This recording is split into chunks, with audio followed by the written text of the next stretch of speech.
بسم اللہ الرحمن الرحیم۔ محترم احباب، آدمی وضو بنا کر کے مسجد میں داخل ہو گیا، ابھی جماعت کھڑی ہونے میں وقت باقی ہے۔ چند لوگ ایسے ہوتے ہیں جو مسجد میں پہنچے، سنت ادا کیا، اس کے بعد باہم گفتگو میں مشغول ہو گئے، اقامت اور امام کی تکبیر تک، جماعت کھڑی ہونے تک گفتگو کرتے رہتے ہیں۔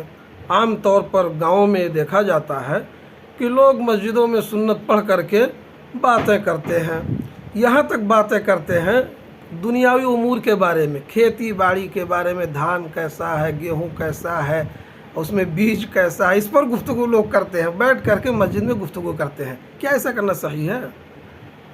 یہ نماز کا حصہ ہے۔ وضو بنا کر کے آپ مسجد میں داخل ہوئے تو گویا کہ آپ کا ثواب وہیں سے شروع ہو گیا، آپ نماز کے ایک حصے میں داخل ہو گئے۔ گفتگو کرنا یہ نماز کے حصے سے اعراض ہے اور غفلت ہے، اس سے روکا گیا ہے، ایسا کرنا صحیح نہیں ہے۔